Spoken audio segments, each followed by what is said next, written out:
आज जेल में रखा गया है, उन्होंने जो लकीर खींची है उस लकीर को लांघना तो दूर, उस लकीर को छूना भी मुश्किल है। जहां उनकी सरकार नहीं है वहां भ्रष्टाचार है, और जहां उनकी सरकार है वहां सब कुछ पाक साफ है। अगर माननीय हेमंत सोरेन जी अगर उनके शरण में चले जाते, शरणागत हो जाते, तो आज सारा को जो बेवजह बिना किसी नाम का, किसी ना कोई भी प्रमाण नहीं, जबरदस्ती या तानाशाही के तहत उनको जेल के अंदर डाला गया है।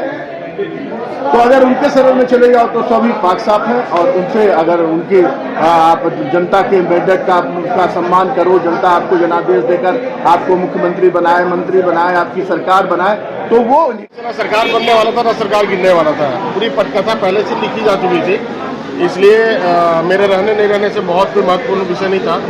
क्योंकि मैं दिल्ली में था और मेरे गुरुजी की तबीयत वहाँ पे खराब थी, तो मैंने उनको लेके गया था, और सुबह जिस फ्लाइट से मुझे आना था वो फ्लाइट डिले हो गई थी। मेन कारण यही है, और कोई विषय नहीं था।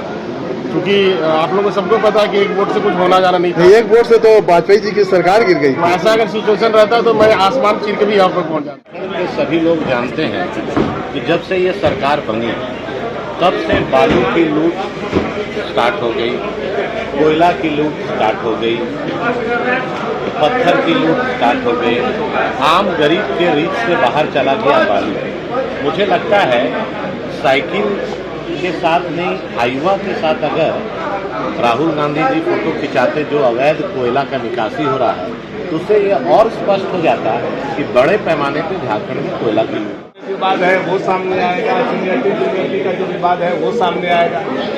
रही बात कांग्रेस में, तो वहाँ कितना सीट फुटेबल है आपसे छुपा हुआ नहीं है। मुझे तो लगता है कि जिस दिन मंत्रिमंडल का एक्सटेंशन होगा उस दिन डॉक्टर को लेकर के हम लोगों को गेट पर बैठना पड़ेगा, कितना लोगों को टाँका लगवाना पड़ेगा। ये स्थिति कांग्रेस में।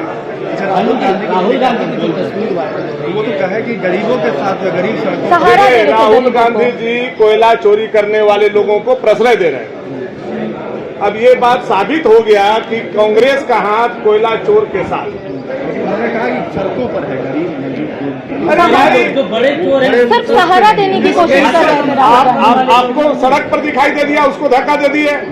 हजारीबाग में ट्रक वाला दिखाई दे देता, उसको भी धक्का दे देता है।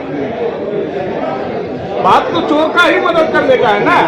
देखिए हजारों हजार ट्रक, पहले सुनिए, हजारों हजार ट्रक प्रतिदिन आपके यहाँ से बनारस कोयला जा रहा है। किसको पता नहीं है? कौन पत्रकार, कौन अधिकारी, कौन सरकार, किसको पता नहीं? वो कोयला इस सरकार के संरक्षण में, कांग्रेस के संरक्षण में अरबों रुपया का लूट हुआ है, और उसका संरक्षक कोई है तो राहुल गांधी जैसे। नहीं है। कल जब भाषण पढ़ा जा रहा था तब आप लोगों ने विरोध किया। देखिए, हम लोगों ने महामहिम का कोई विरोध नहीं किया। बात यह है कि जो हमारे साथ जो जाति हुई, जो भारतीय जनता पार्टी ने राष्ट्रपति शासन लगाकर सत्ता पर कब्जा करने का जो दुस्साहस किया, लोकतंत्र की हत्या करने का जो कुत्सित प्रयास किया, उसके विरोध में जनता की आवाज को सदन में हम बुलंद करें थे। बन्ना जी आप ही के सहयोगी जो है आपके पुराने कार्यकाल पर सवाल उठा रहे हैं कि हाईकमान को सब इरफान अंसारी छोटा भाई है।